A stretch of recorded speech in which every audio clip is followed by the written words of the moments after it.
축복을 얻는 생활 태도란 제목으로 여러분과 함께 은혜를 나누고자 합니다. 이 세상 삶에서 인간의 운명을 좌우하는 열쇠가 바로 인간의 생각하는 태도입니다. 이 세상 살아가는 모든 사람들은 순풍에 돛을 달고 순경에 취해서 사는 때도 있고 역경에 부딪혀서 고난을 당할 때도 있는 것입니다. 어떠한 사람도 한평생 계속해서 늘 순경을 걸어가는 사람도 없고 또 한평생을 계속해서 역경에 취해서 살기만 하는 사람도 없는 것입니다. 그러므로 성경 말씀 가운데는 너희가 지킬 만한 것보다 내 마음을 지켜라. 생명의 근원이 이에서 남이라고 말씀하셨습니다. 이러므로 우리가 이 세상에 살면서 여러 가지 순경과 역경을 당하면서도 이 가운데 우리 마음의 자세에 따라서 행복할 수도 있고 불행할 수도 있고 성공할 수도 있고 실패할 수도 있고 승리할 수도 있고 패배할 수도 있고 구원을 받을 수도 있고 버림을 받을 수도 있는 것입니다. 이러므로 우리 마음의 태도야말로 인생을 살아가는데 얼마나 중요한지 모릅니다. 하나님이 아무리 길을 예비해 놓아도 마음의 태도가 나쁘면 자기 스스로 택해서 산골짜기나 험한 길이나 진흙창으로 빠져들어가는 것입니다. 오늘 이 시간에 우리는 생명의 근원이 넘쳐나오는 우리 마음의 생각의 태도를 어떻게 하고 살 것인가, 여기에 대해서 여러분과 함께 알아보고자 합니다. 첫째로 여러분, 우리가 이 세상에서 성공적인 인생을 살기 위해서는 반드시 마음속에 꿈을 가지고 살아야 되는 것입니다. 꿈이 없는 사람은 삶의 방향을 잃어버린 사람인 것입니다. 여러분, 대도시에 가서 길을 잃어버리고 방황한 경험이 있습니까? 혹은 산중에 올라가서 그만 길을 잃어버리고 숲풀 속에 허덕인 적이 있습니까? 그렇지 않으면 배를 타고 망망한 배양에 떠가다가 그만 나침판이 고장이 나서 동서사방을 분별할 수 없는 처절한 지경에 처한다면 사람들이 얼마나 절망하겠습니까? 오늘 이 세상에 사는 사람들은 우리의 조상 아담과 하와가 하나님을 반역해서 에덴에서 쫓겨난 이후로 그 영이 죽어버리고 마른 것입니다. 그러므로 말미암아 하나님과의 교제가 끊어지므로 이 세상에서 길을 잃어버리고 방향을 놓쳐버린 인생들이 되어버리고 마른 것입니다. 이러므로 말미암아 어디서 와서 왜 삶이 어디에 가는지 알지 못하고 오직 세상 사는 동안에 육신의 정욕과 안목의 정욕과 이 세상 자랑에 포로가 되어서 시기하고 분노하고 질투하고 물고 찢고 싸우며 서로 죽이다가 파멸로 들어가 버리고 마는 것입니다. 성경에는 하나님이 세상을 이처럼 사랑하사 독생자를 주었으니 누구든지 저를 믿으면 멸망하지 않고 영생을 얻으리라고 말씀하셨습니다. 2000년 전에 하나님께서는 길을 잃어버리고 방향을 잃어버린 인생에게 방향을 주고 꿈을 주시기 위해서 그 아들 예수님을 보내주신 것입니다. 여러분, 사랑이란 주는 데 있습니다. 적게 사랑하면 적게 주고 많이 사랑하면 많이 줍니다. 적게 사랑하면 가치가 적은 것을 주고 많이 사랑하면 가치가 큰 것을 줍니다. 하나님께서 얼마나 우리를 사랑하셨는가, 그것은 그 아들의 가치를 보면 알 수 있는 것입니다. 하나님께서 그 아들 예수를 통해서 천지를 지으시고 천지를 소유하시고 천지를 다스리시는 것입니다. 이러므로 천지보다 귀한 그 아들을 하나님께서 여러분과 나에게 주시고 그 아들을 십자가에 못 박아서 그 몸을 찢어 우리에게 주시고 그 피를 흘리셔서 우리에게 주셨습니다. 그러므로 말미암아 우리가 하나님을 반역하여 지은 모든 죄악과 불의를 완전히 다 용서해 주신 것입니다. 이러므로 하나님이 우리에 대한 사랑이란 도저히 인간의 척도로서 헤아려 볼 수 없는 높고 깊고 넓은 사랑인 것입니다. 이 큰 사랑인 예수 그리스도를 우리가 받아들이면 하나님의 은총을 받아들이는 것이요, 하나님의 사랑을 받아들이는 것이요, 하나님의 호의를 받아들이는 것이요, 하나님의 품에 안게 되는 것입니다. 그러므로 예수를 구주로 믿은 사람마다 하나님의 사랑을 받은 자요, 호의를 받은 자요, 은총을 입은 자요, 하나님의 손길에 잡힌 자인 것입니다. 이렇게 될 때 여러분, 우리는 영원한 꿈을 얻게 되는 것입니다. 어디에서 와서 왜 살며 이제 어디로 가는지를 알게 됩니다. 하나님의 품 안에서 살다가 하나님이 예비하신 눈물과 근심과 탄식과 고통과 죽음이나 이별하는 것이나 공하는 것이 없는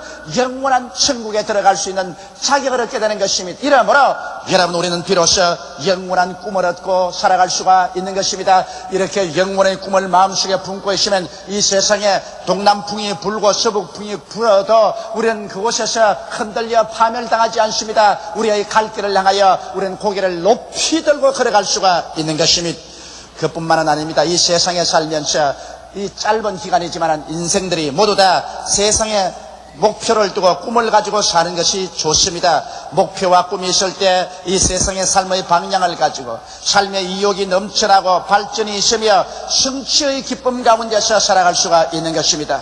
이와 같은 삶이 여러분과 나를 행복하게 하고 우리로 하여금 길을 잃지 않게 만들어주는 것입니다. 둘째로 우리는 이 세상에 사는 동안에 겸손한 마음의 태도를 가지고 살아야 되는 것입니다.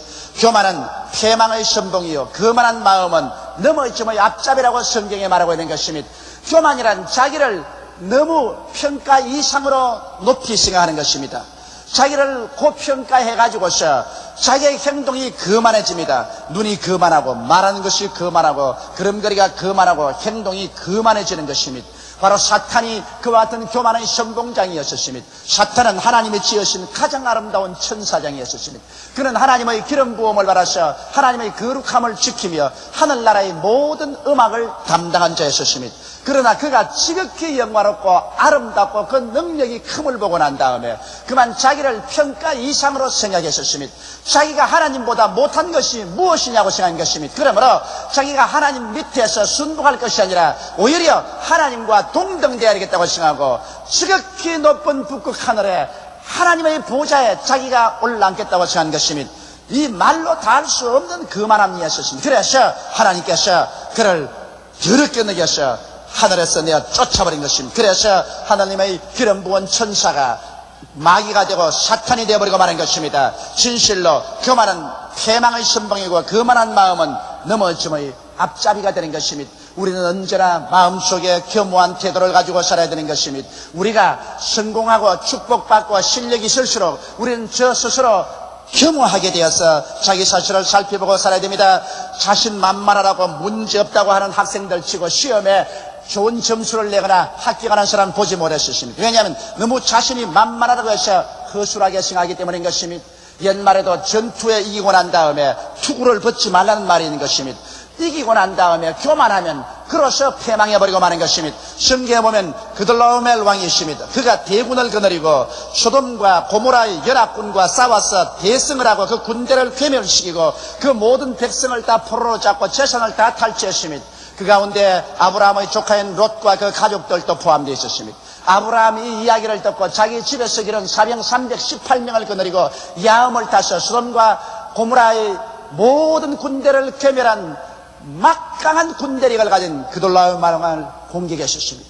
사람의 생각으로 생각할 때 도저히 이길 도리가 없습니다. 그러나 그돌라오멜 왕은 교만했었습니다. 전쟁에 이기고 난 다음에 그는 투구를 벗어버렸습니다. 밤이 되자 그는 투구를 벗어버리고 신발을 벗어버리고 술이 만취가 되어서 제 왕들과 함께 즐기고 있을 때 일시에 아브라함의 318명의 군대가 공격을 하며 불과 얼마 안 되는 소수의 군대에 풍지박산하고 괴멸되어버리고 마는 것입니다. 그래서 아브라함은 소돔과 고모라의 모든 백성을 다 찾고 자기의 조카 롯과 그 재산을 다 찾아서 이기양양하게 돌아올 수가 있는 것입니다. 진실로 교만은 패망의 선봉이요 거만한 마음은 넘어짐의 앞잡이입니다. 우리의 마음속에 언제나 이겼을 때, 성공했을 때, 축복받았을 때 겸허한 마음을 가지고서 늘 하나님께 기도하고 하나님을 의지하면 이러한 사람은 올무에 걸리지 아니하게 되는 것입니다.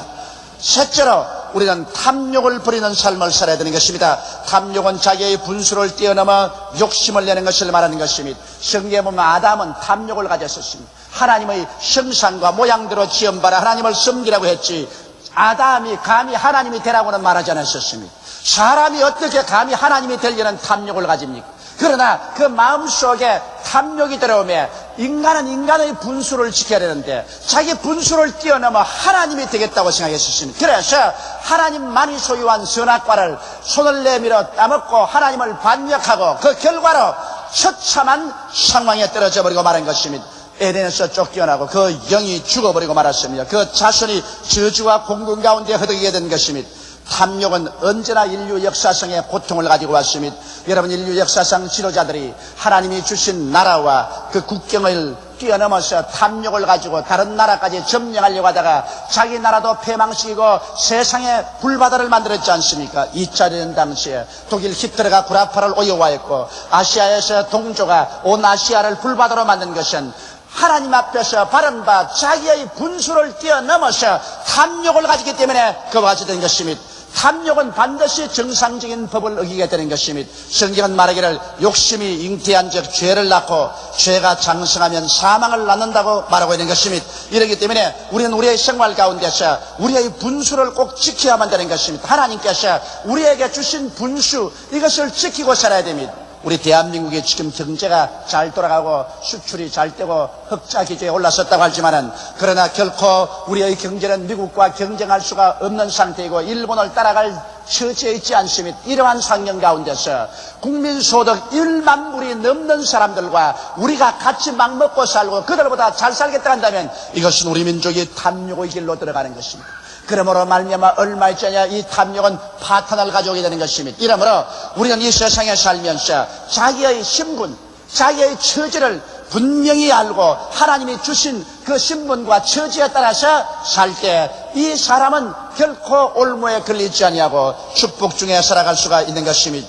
넷째로 우리는 무리하지 않는 태도를 가지고 살아야 되는 것입니다. 자기의 능력의 한계를 항상 인식하십시오. 성경을 말씀하기를 하나님께서 각 사람에게 나누어 주신 믿음의 분량대로 지혜롭게 생각하라고 말한 것입니다.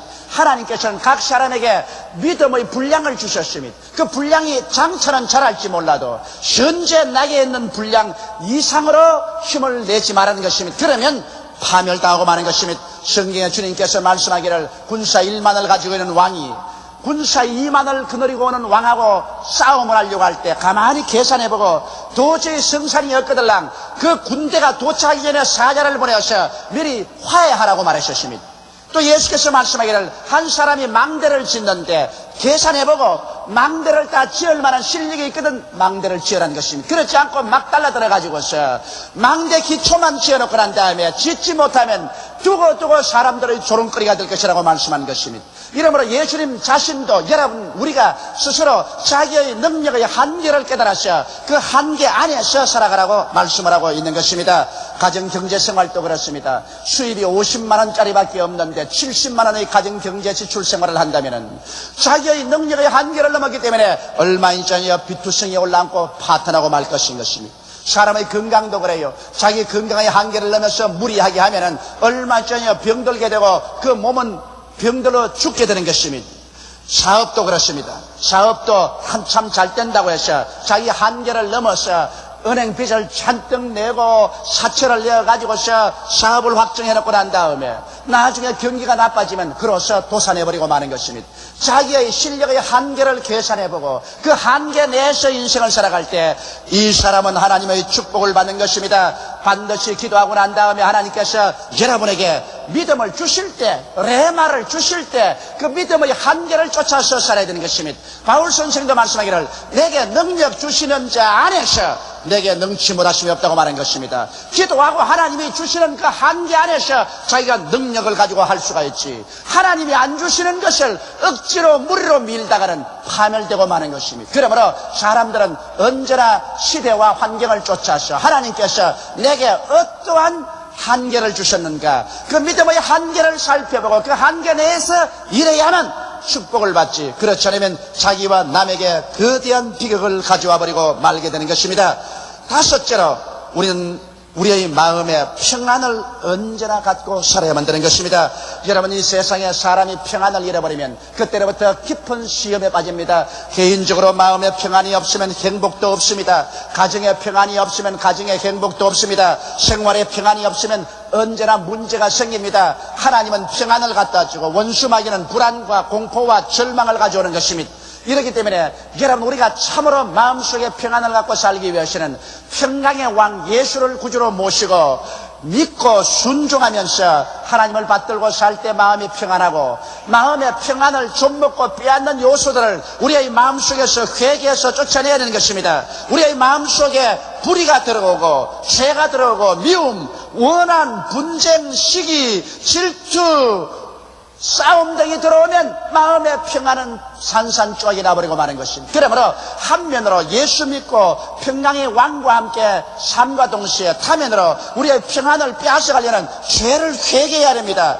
불의에서 떠나야 돼요. 불의 속에 살고서 평안이 오지 않습니다. 미움을 내어 쫓고 화목을 가져와야 돼요. 원한을 용서해 줘야 돼요. 분쟁에서 해결을 하고 시기, 질투, 분노를 내어 쫓아야 평안이 오지. 이러한 것들을 가지고는 결단코 평안이 오지 않습니다. 평안을 잃어버리면 제가 아무리 부귀 영화 공명 권세를 다 갖다 해도 그것이 아무런 의미가 없는 것입니다. 왜냐하면 얼마 있지 않아야 불안과 함께 파멸에 처하고 말 것이기 때문인 것입니다. 그 다음 여섯째로 우리들은 항상 기뻐하는 태도를 취해야 되는 것입니다. 인생은 슬픔과 기쁨의 갈림길에 있는 것입니다. 여러분, 이 세상에 살아가면서 항상 기쁘지만도 않고 항상 슬프지도 않습니다. 기쁨과 슬픔이 함께 섞여서 우리 인생에 다가오는 것입니다. 그러므로 여러분과 나는 인생에 살아가면서 선택을 해야만 되는 것입니다. 슬픔을 택하지 말고 기쁨을 택해야 되는 것입니다. 절망을 택하지 말고 소망을 택해야 되는 것입니다. 우리의 환경 가운데 온전히 순수한 기쁨도 없고 순수한 슬픔도 없는 것입니다.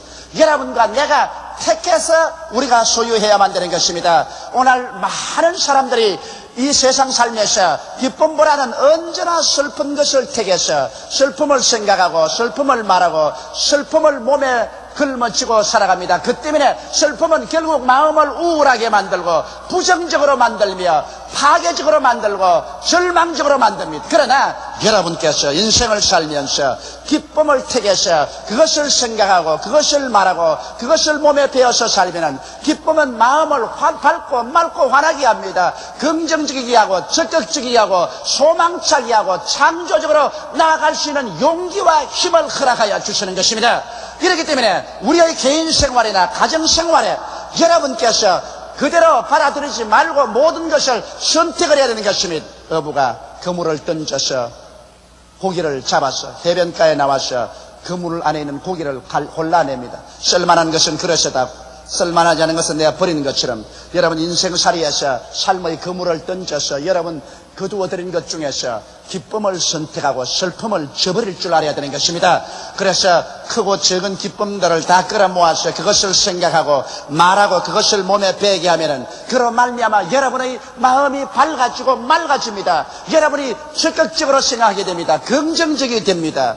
그리고 마음속에 희망이 생겨납니다. 신념이 생겨나고 사랑이 생겨납니다. 이러한 사람은 자기만 행복할 뿐 아니라 자기와 같이 있는 사람들에게 행복한 분위기를 만들어줍니다. 이러한 기쁨을 가지면 마음속에 용기가 솟아나고 힘이 솟아납니다. 성경은 말씀하기를 기쁨이 너희 삶의 힘이라고 말한 것입니다.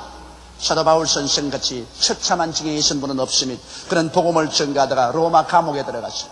그 감옥은 땅속에 파문 가본입니다. 하루에 3번 뚜껑을 열고서 밥을 내려줄 따름인 것입니다. 그 감옥 내에는 배설물 냄새가 코를 찌릅니다. 어둡고 캄캄하고 습기 차고 그리고 벌레들이 기어오릅니다. 그는 그 가운데서 있었습니다. 보통 로마의 죄수들이 그 감옥에 들어가면 한 달이 못 되어서 정신병자가 되어서 나온다고 합니다. 그러나 바울은 그 감옥에 들어있으면서 빌립보에게 말할 수 없이 아름다운 편지를 썼습니다. 기뻐하라. 내가 다시 말하니 기뻐하라고 말한 것입니다.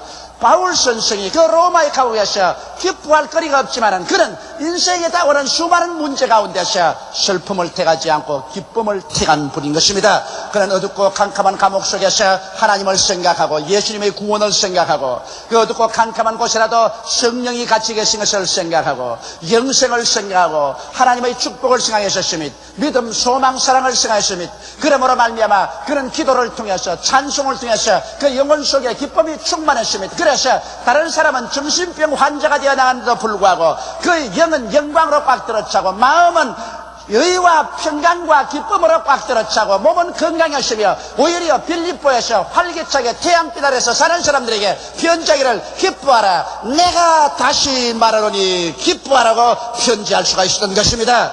이러므로 사랑하는 성도 여러분, 기쁨은 여러분과 나의 선택에 달렸다는 것을 알고 여러분의 생활 가운데 끊임없이 기뻐하는 태도를 갖고 기쁨을 선택할 때 여러분은 성공적인 인생을 살아갈 수 있게 되는 것입니다.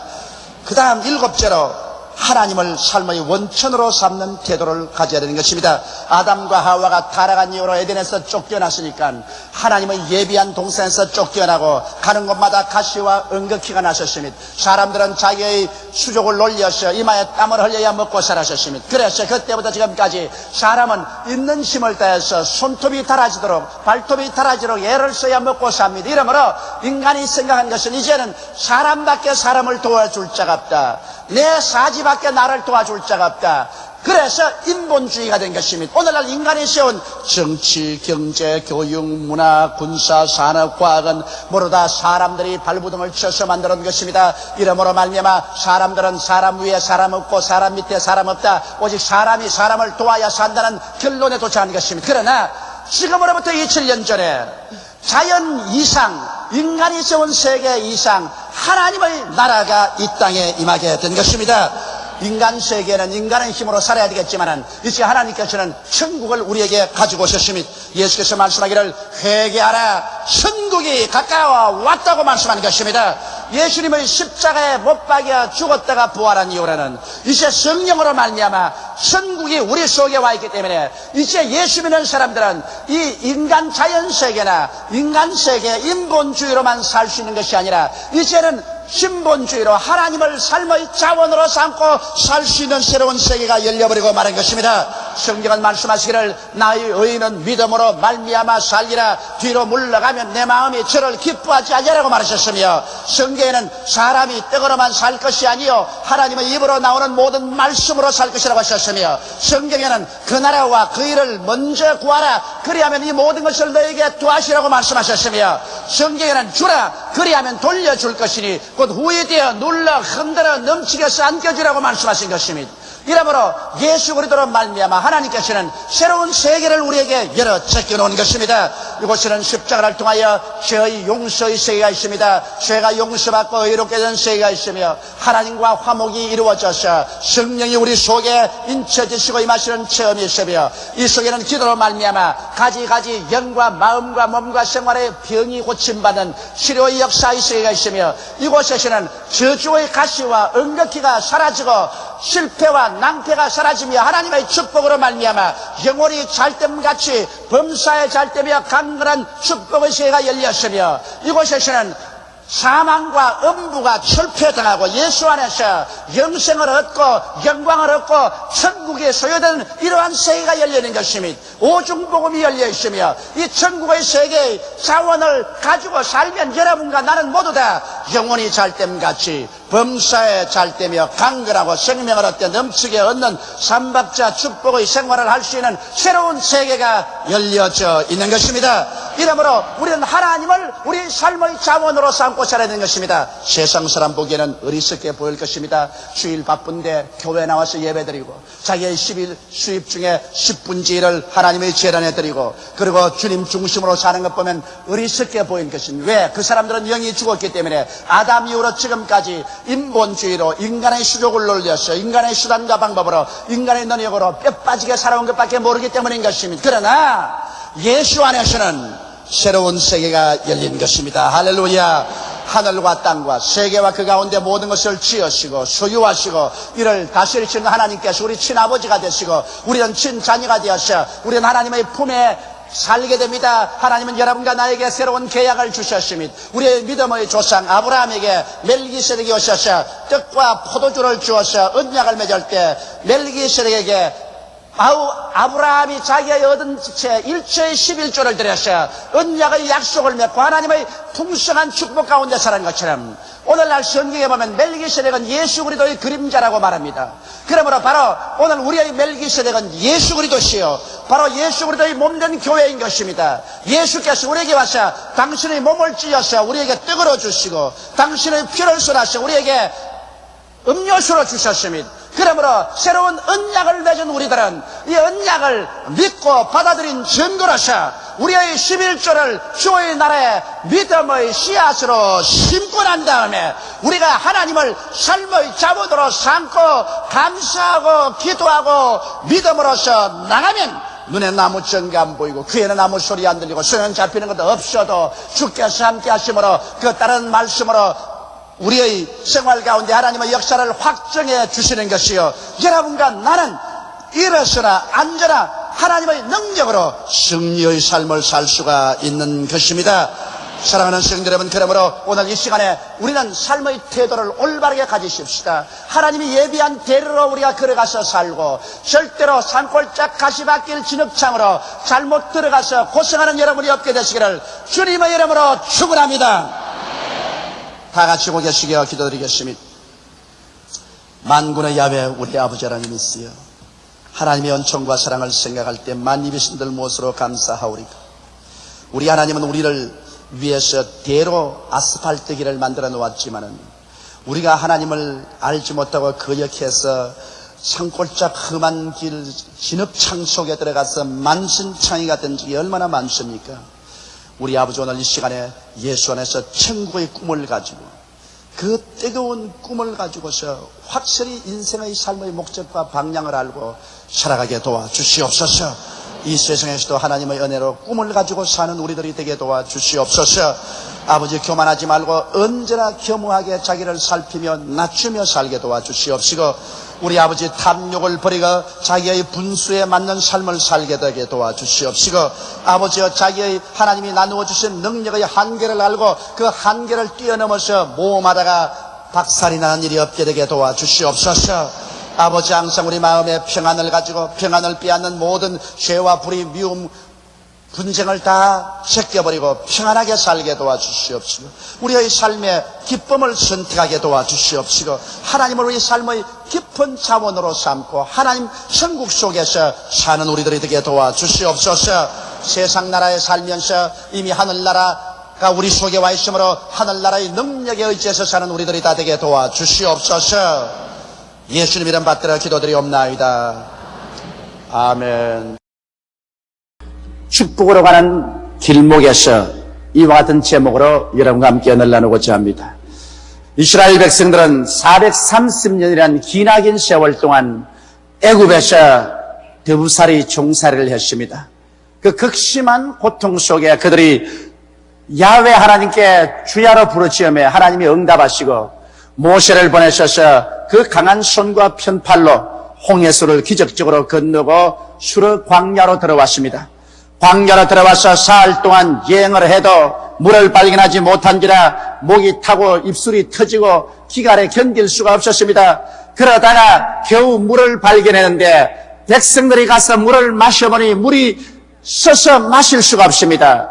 그러자 기진맥진한 백성들이 땅을 치고 통곡을 하고 울고 하나님과 모세를 원망하게 되었습니다. 그때 모세가 하나님께 기도하며 한 나무가지를 지시하시는지라 그 나무가지를 꺾어서 물에 던지니 물이 달아졌습니다. 백성들이 물을 다 마시고 기갈을 해갈할 수 있게 된 것입니다. 그때 하나님께서 그 백성들에게 계명과 율례를 주시면서 이 계명과 율례에 귀를 기울이고 그대로 실천하면 애굽에 내린 모든 질병의 하나도 너희에게 내리지 아니하리니 나는 너희 병을 치료하는 야훼라고 말씀하시고, 곧 그들을 인도하사 엘림 오아시스로 이끌어준 것입니다. 그곳에는 12샘 물이 아주 맑은 수정 같은 물을 뿜어내고 70의 우람한 종려나무가 자라서 그늘을 비치고 있었습니다. 그곳에 그들은 장막을 쳤습니다. 이것은 우리에게 굉장히 깊은 상징적인 의미를 허락하고 있는 것입니다. 여러분과 나도 죄악의 애굽 세상에서 나와서 이 광야 같은 세상을 지나 우리는 천성을 향해서 걸어가고 있습니다. 우리도 이 광야 같은 세상을 지나면서 수없는 영적인 갈증을 느끼며 몸부림칠 때가 있습니다. 그러나 우리가 다 원하는 것은 우리가 이 광야를 지나면서 우리의 가슴 속에 엘림 동산을 가지고 살고 싶어하는 것입니다. 12샘물이 솟아오르고 70종려나무가 서 있으며 하나님께서 치료자로 당신 자신을 계시하신 엘림 동산을 마음속에 가지고 산다면 이 광야를 지날 때도 우리는 상쾌하게 승리로 살아갈 수 있을 것입니다. 그런데 이 광야 가운데서 엘림 동산을 마음속에 가지고 살아가는 데는 여기에 하나님이 제시한 조건이 있습니다. 그것은 쓴 물을 달게 해야 되고 하나님의 계명과 율법에 귀를 기울이고 그 계명과 율법대로 살아야 된다는 조건이 붙어 있는 것입니다. 이와 같은 조건을 우리가 이루면 우리들의 가슴 속에 엘림 복지 동산을 가지고 이 광야를 지나 천국까지 갈 수가 있을 것입니다. 그러므로 진실로 축복이 되고 엘림 동산을 우리 가지고 그 엘림의 오아시스에서 장막을 치고 살 수 있는 사람들이 되기 위해서 오늘 몇 가지 사항을 여러분과 함께 주의 깊게 살펴보고자 하는 것입니다. 첫째로 여러분의 마음에 쓴물이 달아져야만 한다는 것입니다. 광야 같은 인생길을 살면서 원튼 원치 않든 우리들의 가슴 속에 쓴물이 생겨납니다. 사람과 사람의 관계 속에 사는 세상인데 어찌 미워하는 마음, 슬퍼하는 마음들이 생겨나지 않겠습니까? 그러나 이 쓴물을 달게 하고 살지 아니하면 새해에 하나님의 축복의 세계 속에 들어갈 수 없습니다. 어떻게 하면 이 쓴물을 달게 할까요? 심리학을 통해서는 되지 않습니다. 인간의 과학을 통해서도 되지 않고 철학을 통해서도 되지 않습니다. 어떠한 특정 종교를 통해서도 되지 않습니다. 마음의 쓴물은 오직 갈보리산 십자가의 그 나무를 받아들일 때 비로소 쓴물이 달아집니다. 모세가 하나님이 지시하는 나무가지를 꺾어서 물에 던짐에 물이 달아진 것처럼 여러분과 나의 가슴 속에 갈보리 십자가 나무를 던져 넣을 때 비로소 쓴물이 달아지는 것입니다. 우리는 이 세상에 살면서 미움의 쓴물이 우리 마음속에 생겨나게 됩니다. 여러분, 인생을 살면서 한 번도 미워하지 않았다고 하는 사람이 있으면 그 사람은 거짓말하는 사람인 것입니다. 사람과 사람이 서로 사는데 인격이 다르고 생각이 다른데 성품이 서로 엇갈려서 미워할 때가 종종 생겨나는 것입니다. 이 미움을 우리는 언제나 해소하고 달게 만들어야 되는 것입니다. 약한 미움은 쉽게 사라질 수 있지만 우리 마음속에 깊은 원한에 사무치게 되면 그 원한의 미운 쓴물은 쉽게 달아지지 않습니다. 오직 이 미운 쓴물을 달게 하려면 갈보리 십자가 밑에 와서 엎드리는 도리밖에 없습니다. 예수 그리스도의 십자가를 바라볼 때 나같이 하나님을 거역해서 죄를 짓고 거역하고 반역한 하나님과 원수된 사람을 위해서 하나님이 그 아들 예수님을 보내시사 양손과 양발에 대못을 받게 하시고 몸짓고 피를 흘려 우리를 용서하게 사랑해 준 그 큰 용서와 사랑을 마음속에 받아들일 때 우리 마음속에 새로운 부담이 생기는 것입니다. 이것은 내가 이처럼 용서받고 사랑받았으므로 나도 나에게 죄 지은 자, 내가 미워하는 자를 용서하고 사랑해야만 되겠다는 마음의 부담인 것입니다. 여러분, 진실로 예수 십자가 밑에서 하나님의 용서와 사랑을 받은 사람이 나에게 죄 지은 자를 용서하고 사랑할 수 없다면 그는 예수 그리스도를 믿었다고 할 수가 없습니다. 그의 가슴속에 진실로 예수의 십자가를 던져서 미움의 쓴물이 달아졌다고 볼 수가 없습니다. 내가 마음속에 용서와 사랑을 받은 사람은 반드시 내 이웃을 용서하고 사랑해야 될 부담과 책임을 가지게 되는 것입니다. 그러므로 십자가 이외에는 미움의 쓴물을 달게 할 수 있는 근거가 될 수가 없습니다. 우리의 가슴 속에 공포의 쓴물도 생겨납니다. 오늘날 세계는 공포의 정글입니다. 정치, 경제, 외교, 군사 등 그 어느 것을 보아도 불신과 공포가 꽉 차 있습니다. 세계는 전쟁 준비로 쓰는 그 무수한 돈을 만일 가난하고 불쌍한 후진국들을 도와주었다면 가난하고 헐벗고 굶주린 사람 한 사람도 없었을 것입니다. 하나님께서 이 세상에 자원을 주시지 않아서 후진국이 생기고 굶주림이 생기는 것은 아닙니다. 얼마나 풍성한 자원을 주셨음에도 각 나라마다 공포심 때문에 이 자원으로 막대한 돈을 사용해서 군비 경쟁을 하고 있는 것입니다. 우리 대한민국도 남북에 대치해서 군비 경쟁을 하지 않고 GNP의 6%를 우리 산업 발전에 사용했다면 우리나라가 얼마나 급속히 선진국화했을지 모릅니다. 그러므로 이 세계는 불신이 꽉 들어차고 그로 말미암아 공포 속에 해가 뜨고 해가 지는 것입니다. 개인의 생활에도 내일에 대한 보장은 없습니다. 오직 하나님만이 우리의 피난처요 확실한 평안의 처소인 것입니다. 그러나 하나님께서 나를 붙들어 주실 것이라는 그러한 신념을 어떻게 가질 수가 있습니까? 마음이 공포에 몸부림치는 사람 속에 그리스도의 십자가를 던져 넣으십시오. 하나님께서는 십자가를 통해서 우리를 사랑했다는 확실한 증거를 보여주신 것입니다. 하나님이 세상을 이처럼 사랑하사 독생자를 주셔서 우리를 위해서 그 아들을 몸짓고 피를 흘려 대신 죽게 한 것입니다. 그 아들을 아끼지 않고 우리에게 주시니까 그 아들과 함께 무엇을 선물로 주지 아니하시겠습니까? 그러므로 예수 그리스도의 사랑이란 말과 글로만 사랑한 것이 아닙니다. 그는 목숨을 바쳐서 몸을 찢고 피를 흘려서 사랑해준 증명된 사랑입니다. 십자가를 내 마음속에 받아들일 때 하나님의 사랑이 내 마음속에 부음받고 그 사랑으로 말미암아 하나님을 믿지 않을래야 않을 수가 없습니다. 믿음이란 사랑으로 말미암아 생기는 것입니다. 십자가를 내 마음속에 받아들여서 하나님의 사랑이 내 뼛속까지 사무치면 내 하나님을 사랑할 수 있는 마음과 하나님을 믿을 수 있는 마음이 생겨납니다. 눈에는 아무 증거 안 보이고 귀에는 아무 소리 안 들리고 손은 잡히는 건 없어도 나는 하나님의 사랑받고 있는 사람이다. 그러므로 천지와 만물을 지으시고 인간의 생사와 화복을 주장하시는 하나님을 나는 믿는다. 하나님은 좋은 하나님이기 때문에 이 하나님을 믿고 나는 운명을 내어 던진다. 이러한 신념이 마음속에 생겨나게 되는 것입니다. 마음에 믿음이 생기면 믿음은 공포를 내어 쫓아버리고 마는 것입니다. 그렇기 때문에 공포에 쓴 물을 달게 만들기 위해서는 예수 십자가를 받아들여서 그 사랑의 세례를 받는 것밖에 도리가 없습니다. 하나님의 사랑이 내 마음속에 거대한 믿음을 산출시켜주는 것입니다. 수많은 사람은 좌절의 쓴 물을 마시고 삽니다. 실패는 일이 성사되지 않은 것이고 좌절은 실패에 대한 마음의 반응입니다. 마음이 좌절로서 반응하면 그 다음 우울감이 생겨나고 살 희망을 잃어버리고 맙니다. 사람들은 정치적으로 실패했을 때 깊은 좌절을 맛봅니다. 사업에 실패했을 때도 끝없는 좌절을 맛볼 때가 있고 가정을 실패했을 때도 마음에 큰 충격과 좌절을 느낍니다. 사람들이 실패해서 좌절하면 우울증이 다가오고 그 결과로 자기 목숨을 스스로 끊는 사람들도 있는 것입니다. 마음의 좌절을 어떻게 치료할 수 있겠습니까? 이 좌절된 마음의 선물도 그리스도의 십자가를 던져야 달아지는 것입니다.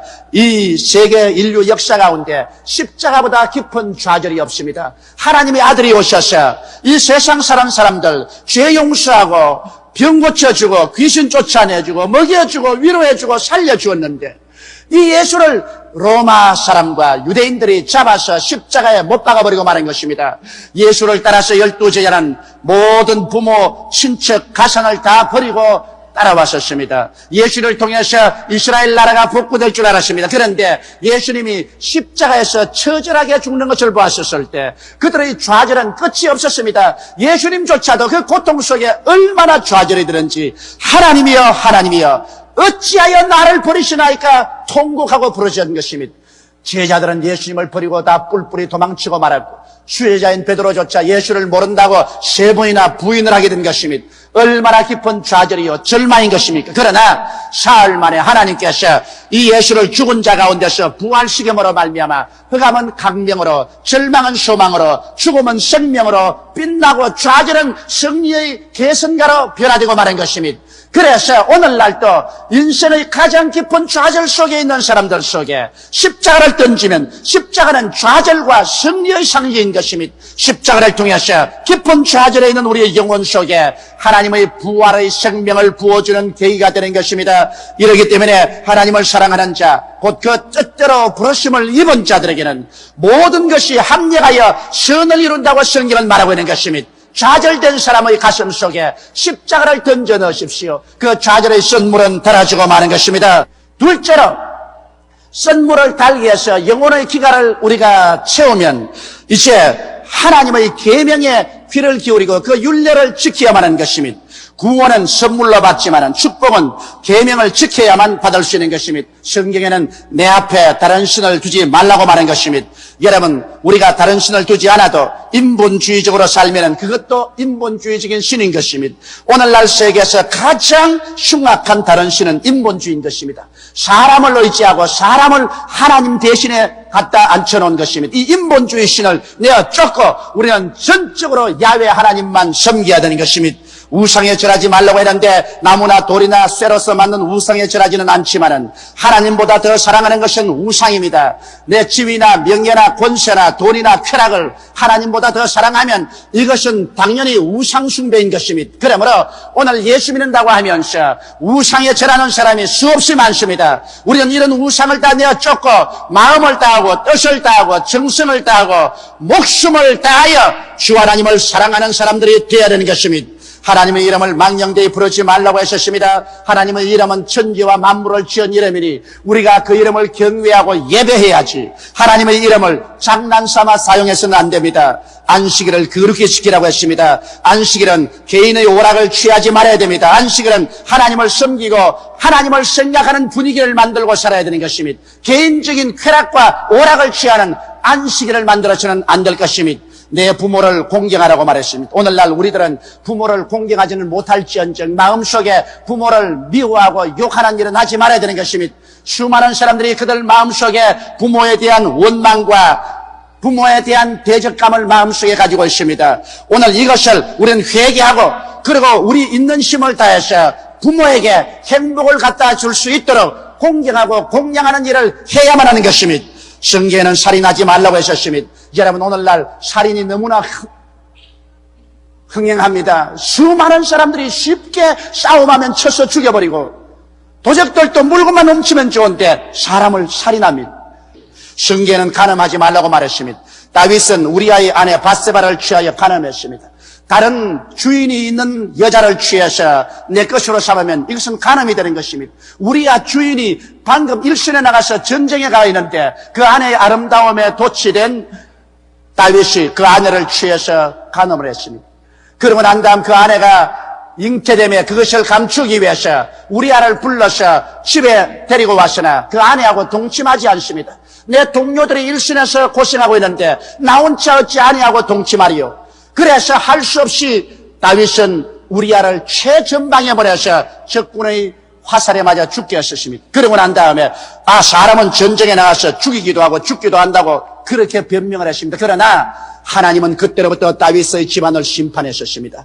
다윗의 집안에 우환이 끊어지지 아니하고 칼이 떠나지 않으셨습니다. 그 아들 압살롬이 아버지를 죽이려고 모반을 일으켜서 다윗이 머리가 백발이 성성할 때 그는 구사일생으로 아들과 싸워서 아들을 죽이고 환도할 수밖에 없는 그런 비극적인 시험까지 하게 된 것입니다. 그러므로 성경은 간음하지 말라고 말하고 있는 것입니다.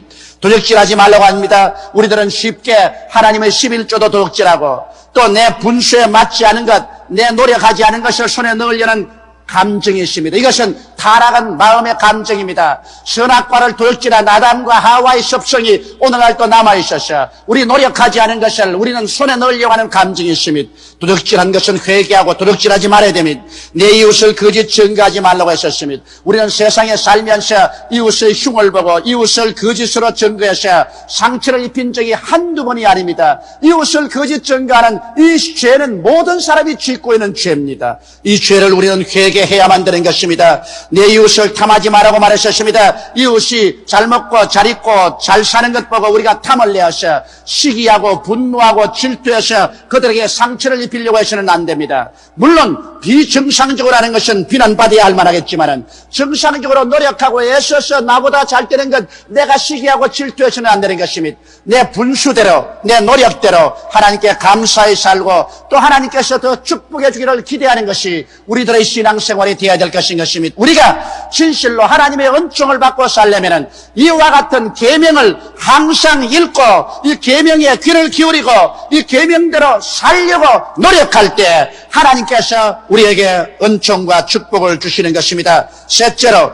이와 같이 선물이 달아지고 우리가 계명을 듣고 보고 그대로 실천하면서 살게 되면 하나님의 축복의 엘림 세계로 들어오게 되는 것입니다. 계명을 지키는 사람들에게 하나님 뭐라고 말합니까? 나는 병을 고치는 야훼니 애굽 사람에게 내린 질병을 하나도 너희에게 내리지 아니하라고 말한 것입니다. 한평생을 살면서 병 앓지 않고 산다면 그 얼마나 큰 축복이겠습니까? 오늘 시킨 이대로 하면은 하나님께서 애굽에 내린 세상에 내린 질병을 하나도 너희에게 내리지 않을 것이라고 약속하신 것입니다. 그러고 난 다음에 엘림 동산으로 이끌어 주신 것입니다. 엘림에 가니 물샘 12이 수정 같은 맑은 물을 뿜어내고 있는 것입니다. 12이라는 수는 하나님이 택하신 가장 기뻐하는 수인 것입니다. 12지파로서 하나님께서 선민 이스라엘을 만들었으며 12제자를 통해서 지상의 천국을 주님께서 세우신 것입니다. 그러므로 12수는 하나님이 택한 것입니다. 12샘물이라는 것은, 이것은 샘물은 영적인 은혜를 말합니다. 하나님이 가장 기뻐하시고 하나님이 택하신 것은 영혼이 잘 되는 것입니다. 예수를 믿고 영생을 얻고 성령이 충만해서 영혼이 잘 되는 것은 12지파와 12제자처럼 하나님이 택하시고 하나님이 가장 기뻐하시는 것입니다. 그러므로 여러분, 우리가 선물을 달게 하고 계명을 지키면 하나님께서 우리의 영혼이 잘 되도록 여러분의 영혼 속에 12샘물을 넣어주시는 것입니다. 샘물이 솟아나면 그 주위에 모든 만물이 살아납니다. 오곡백과가 물어있고 우람한 종려주 70주가 서게 되는 것입니다. 여러분, 종려는 승리를 말하는 것입니다. 예수님께서 예루살렘에 입성할 때 사람들이 종려가지를 꺾어서 할렐루야 호산나 찬양을 드렸습니다. 승리를 말합니다. 12샘물이 솟아오는 것에는 축복과 승리가 생겨납니다. 70수란 것은 12수보다는 못하지만은 역시 하나님의 택한 수입니다. 이스라엘의 12지파 중에 70인의 장로가 이스라엘을 다스렸습니다. 예수님의 12제자 다음에는 70인의 제자들이 둘씩 나가서 복음을 전개했습니다. 12보다는 못하나 그래도 하나님이 기뻐하시는 택하심을 받은 것입니다. 이러므로 우리 12샘물은 영혼이 잘 되는 것이니 하나님의 가장 축복이요, 그 다음에는 70은 하나님이 그 다음으로 택해서 기뻐하는 것이라서 범사의 잘됨을 말하는 것입니다. 여러분, 샘물이 솟아오르는 것에 만물이 소승하고 살아나지 않습니까? 승리가 생겨나지 않습니까? 그러므로 여러분과 나의 가슴 속에 승리를 상징하는 70주의 종려나무가 심어지게 되는 것입니다. 우리는 그것을 통해서 범사에 잘되고 성공적인 인생을 살게 되며 치료함을 받아 강건함을 얻는 엘림 동산의 축복을 얻게 되는 것입니다. 오늘날 우리의 가슴 속에 이 엘림을 가지고 여기에 장막을 치고 광야를 지나가야만 하는 것입니다. 엘림이 없이는 살아갈 수가 없습니다. 영혼이 잘 되어야 되는 것입니다. 그 다음 범사가 잘 되어야 되는 것입니다. 그 다음 강건함을 입는 삼박자 축복을 받아야 되는 것입니다. 오늘 하나님께서는 여러분과 내가 쓴 마음을 십자가를 통해서 달게 변화시키고 우리의 생활 가운데 하나님의 십계명을 보고 듣고 십계명을 힘차게 실천해 나가면은 우리 하나님은 기뻐하셔서 여러분과 나를 이끌어서 엘림 동산에 장막을 치게 만들어주는 것입니다. 여러분과 내가 엘림의 장막을 치면은 우리의 속에서 영혼을 잘되게 하는 12샘물이 솟아오릅니다. 하나님이 가장 기뻐하신 택하신 영적인 축복이 넘쳐 흐르는 것입니다. 그리고 그 영적 축복과 함께 그 다음 하나님이 두 번째로 택하시고 기뻐하시는 70의 종려나무, 승리의 생활, 축복의 생활이 따라옵니다. 범사가 잘 됩니다. 가정과 생활이 성공적으로 이끌어 나갈 수가 있는 것입니다. 그리고 하나님은 여러분과 나의 치료하는 야훼가 되셔서 애굽에 내린 모든 질병을 제하시고 또 병들었으면 하나님이 손내어서 고쳐주어서 건강을 가지고 이 광야 같은 세상을 승리로 살아갈 수 있게 이끌어 주시는 것입니다. 은혜 받으실 하나님의 말씀은 예레미야 48장 11절과 12절 말씀입니다. 모압은 예로부터 평안하고 포로도 되지 아니하였으므로 마치 술의 그 찢기 위에 있고 이 그릇에서 저 그릇으로 옮기지 않음 같아서 그 맛이 남아있고 냄새가 변치 아니하였도다. 그러므로 나 야훼가 말하노라. 날이 이르리니 그 그릇 기울일 자를 보낼 것이라. 그들이 기울여서 그 그릇을 비게 하고 그 병들을 부수리니. 아멘.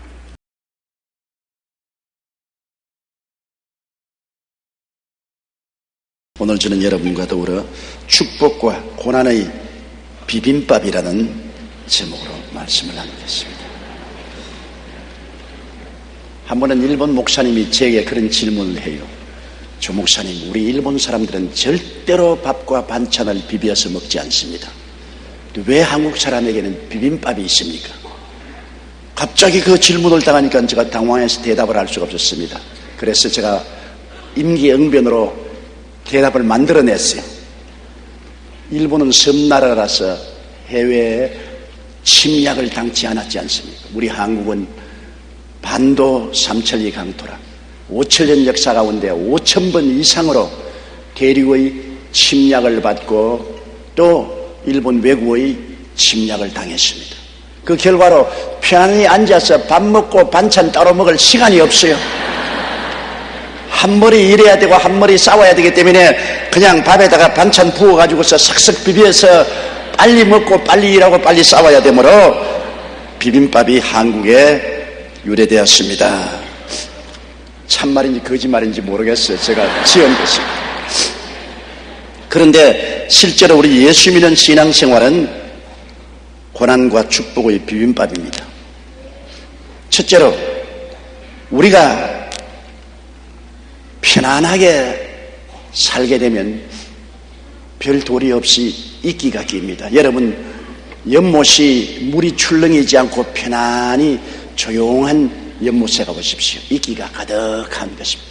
출렁이는 바다 곁에 가보면 전혀 이끼가 끼지 않습니다. 옛날에 이스라엘에서 포도를 만들 때는 포도를 잔뜩 큰 통에 넣어놓고 발을 씻고 들어가서 밟습니다. 밟아서 포도를 전부 으개어 놓으면 그 포도와 찌끼와 함께 통 속에 가라앉습니다. 찌끼가 쫙 가라앉으면 그 통을 부어서 또 다른 통으로 옮깁니다. 또 거기에 한참 있다가 또 찌끼가 가라앉으면 또 다른 통에 옮겨 붙습니다. 이것을 계속하면 찌끼가 점점 제거되고 맑고 맛이 좋은 향기로운 포도주가 되는 것입니다. 이스라엘의 변방에 있던 모압에 관해서 하나님이 말씀하기를 모압은 너무 편안하게 있어서 침략도 당하지 않고 안일한 삶을 삶으로 말미암아 모압의 변화가 되지 않은 냄새가 그대로 남아있고 찌기가 낀 술과 같다. 그러므로 하나님께서는 모압을 이제는 찌기를 제거하기 위해서 이 그릇에서 저것으로 환란을 통해서 붓겠다고 말한 것입니다. 바로 그 말인 것입니다. 모압은 예로부터 평안하고 포로도 되지 아니하였으므로 마치 수로이 그 찌기 위에 있고 이 그릇에서 저 그릇으로 옮기지 않음 같아서 그 맛이 남아있고 냄새가 변치 아니하였다. 그러므로 나 야훼가 말하노라 날이 이르리니 내가 그 그릇을 기울일 자를 보낼 것이라 그들이 기울여서 그 그릇을 비기하고 그 병들을 부수리니. 이 말씀을 제가 비유로 사용하는 것입니다. 모압이란 나라가 평안해서 그 맛이 남아있고 냄새도 변치 않고 새롭게 되지 아니하므로 하나님이 맑은 포도를 만들기 위해서 포도주를 만들기 위해서 진직인 포도를 이 그릇에서 저것으로 옮기는 같이 모압을 환난과 고난의 그릇으로 옮겨 붓겠다고 말한 것처럼 우리의 신앙생활도 평안할 때 찌기가 끼는 겁니다. 계속 평안하면 우리의 삶의 맛이 남아있고 냄새가 변하지 않고 그대로 찌기가 끼게 되는 것입니다. 누가복음 21장 34절에 너희는 스스로 조심하라. 그렇지 않으면 방탕함과 술취함과 생활의 염려로 마음이 둔하여지고 뜻밖의 그날이 듣고 같이 너희에게 이 말이라 하시죠. 우리가 너무 평안하면 방심하게 되는 것입니다. 그래서 세상에 취해서 살고 세상과 타협해서 살고 세상 찌기가 몸에 잔뜩 끼어서 세상의 썩은 맛과 냄새가 변하지 아니한다는 것입니다. 뉴질랜드에 가면 참 재미있습니다. 뉴질랜드는 하나님이 에덴 동산을 옮길 때 한 부분으로 남겨놓은 섬이 뉴질랜드라고 말합니다. 뉴질랜드에는 악한 짐승이 없어요. 사자나 호랑이나 일이나 곰이 없어요. 유일하게 뉴질랜드만은 목장에 양을 쳐도 목자가 없습니다. 목자가 있을 필요가 없어요. 양을 잡아먹을 사나운 짐승이 없습니다. 그러므로 뉴질랜드에는 큰 뜸북이나 키위 등 날지 못하는 새가 5종류나 있습니다. 잘생긴 새가 좋은 날개를 가지고 있으면서도 날지를 못합니다. 나무에 앉아있거나 땅에 그냥 기어다닙니다. 왜냐? 아무 짐승도 새를 잡아먹지 않기 때문에 날 필요를 느끼지 않습니다. 그래서 아래서 깨어난 이후로 한 번도 날아본 적이 없기 때문에 나는 방법을 잊어버리고 말았습니다. 그러므로 뉴질랜드에는 많은 아름다운 새들이 날지를 못하고 그냥 가지에 앉아 있습니다. 왜냐? 너무나 평안했기 때문에 찢기가 낀 것입니다. 못납니다. 우리도 우리의 삶 속에 너무 평안하면 기도할 줄 모릅니다. 전도할 줄 모릅니다. 매달릴 줄 모릅니다. 주여하고 부르짖지 못합니다. 왜? 삶의 타성에 젖어버리고 말기 때문인 것입니다. 평안은 또한 게으름의 찢기가 되게 하는 것입니다. 평안하고 자연적으로 게으르게 되어요. 환난과 시련과 고통이 다가오면 새벽같이 일어나서 새벽기도 나오고 철야기도에도 잠도 안 옵니다. 기도원에 가서 무릎을 꿇어도 무릎 아픈 줄 모르고 고함을 치지만은 만사가 편안하면 그만 게을러져서 아침도 늦잠 자고 철야 그것은 옛날에 하던 말이지 이제는 다 잊어버리고 기도원에도 가지 않고 기도하기에 게을러지고 신앙에 게을러지게 되는 것입니다. 누가복음 21장 36절에 이러므로 너희는 장차 올 이 모든 일을 능히 피하고 인재 앞에 서도록 항상 기도하며 깨어있으라고 했는데 편안해지면 깨어있지 않습니다. 그렇기 때문에 말세가 오면 하나님이 환난과 고통을 온 지구상에 보냅니다. 오늘날 처치의 기근과 지진과 전쟁과 전쟁 소문이 있어 사람들 마음속에 경각심을 주어서 게으르지 못하고 깨어 기도하게 하나님이 만들고 계신 것입니다. 마태복음 26장 41절에도 예수님께서 제 아들 보고 말씀하기를 시험에 들지 않게 깨어있어 기도하라. 마음에는 원이로되 육신이 약하다고 말했습니다. 육신이 게을러서 마음은 원해도 안 된다는 것입니다. 잠언서 19장 15절에 게으름이 사람으로 깊이 잠들게 하나니 해태한 사람은 줄일 것이라고 말했습니다. 그래서 많은 사람이 영적으로 영양실조에 걸리고 줄여 있는 것은 게으르기 때문에 그런 것입니다. 오래전 미국 플로리다주의 한 해변에 있었던 일입니다. 많은 갈매기 떼가 떼죽음을 당했어요. 이상하게 바다에는 물고기도 많이 있는데 왜 갈매기 떼들이 떼죽음을 당했는가? 그래서 전문가들이 조사를 해보니 그 결과가 참 재미가 있습니다.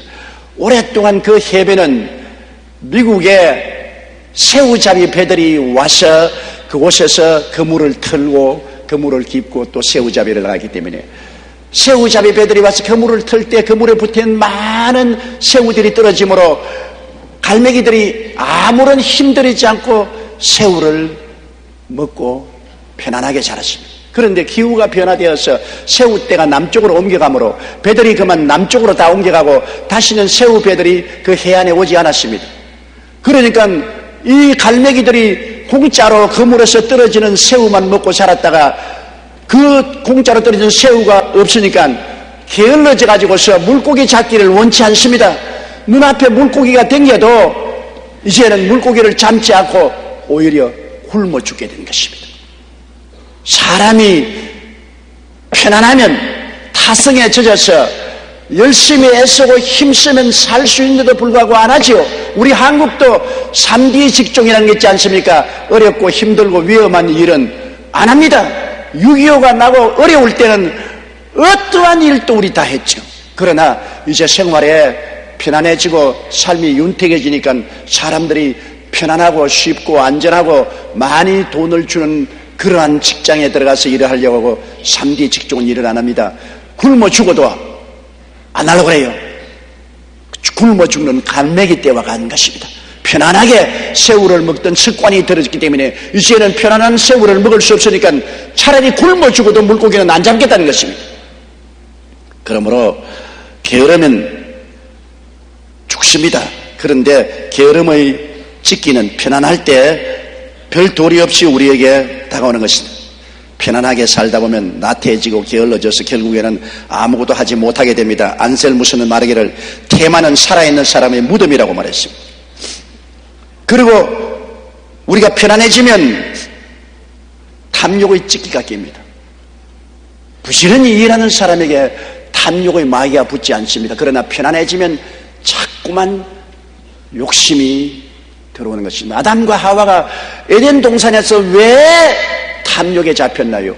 하나님이 그 아름다운 에덴 동산을 만들어 주시고 먹기에도 아름답고 보기에도 좋은 실과가 많이 나게 하시고 아주 편안하고 좋았습니다.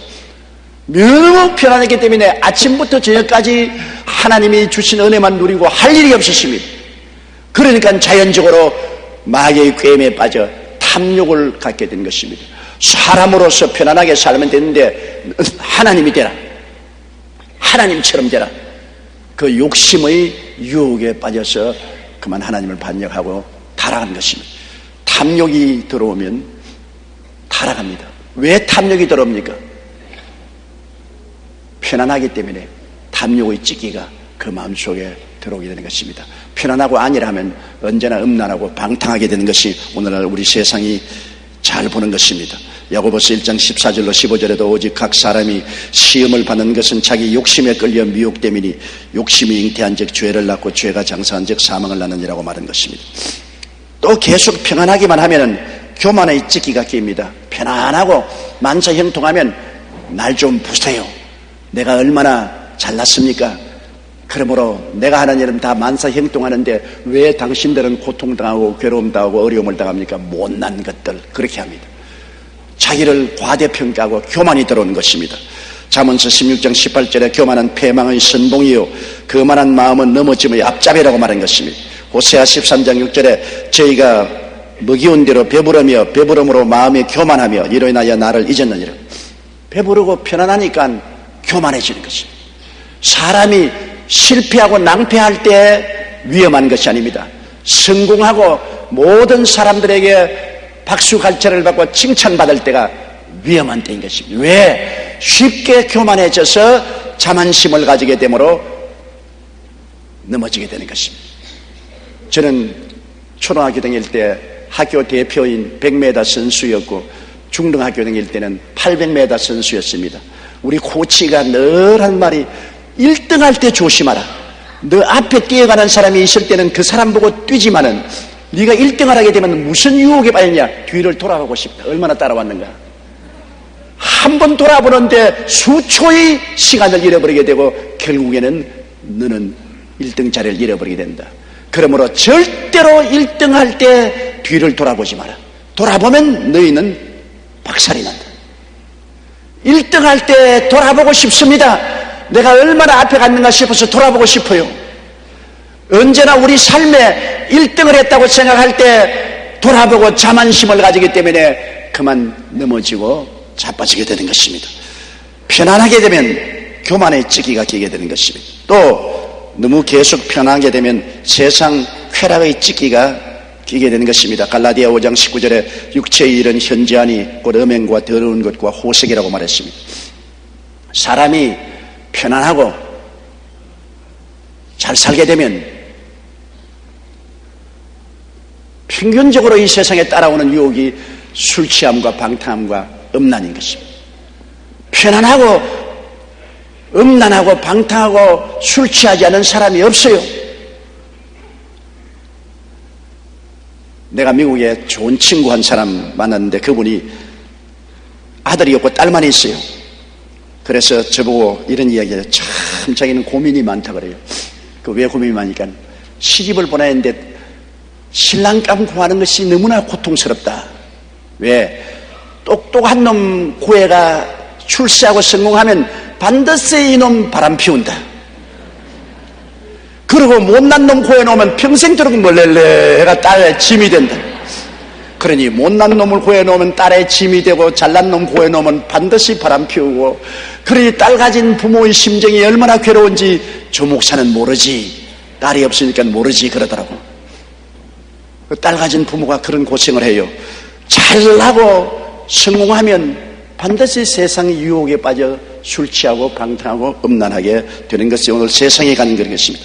세상의 쾌락의 찌기가 평안하면 끼게 되는 것입니다.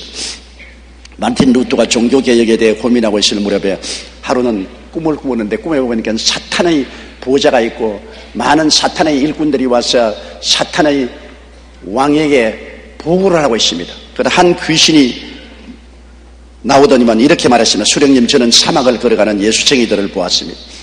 그래서 이놈들을 전부 협박을 하기 위해서 사자를 보냈습니다. 사자가 어른거리고 발톱을 내밀고 뛰어달라들 때 그들은 함께 모여서 열심으로 부르짖어 기도하고 하나님을 버리지 않았습니다. 사자가 협박을 하면 하나님을 버릴 줄 알았는데 더 부르짖고 기도하고 뭉치는 것을 보았습니다. 둘째, 귀신이 나와서 말했습니다. 저는 바다를 향해 가는 예수쟁이들에게 큰 폭풍을 일으켰습니다.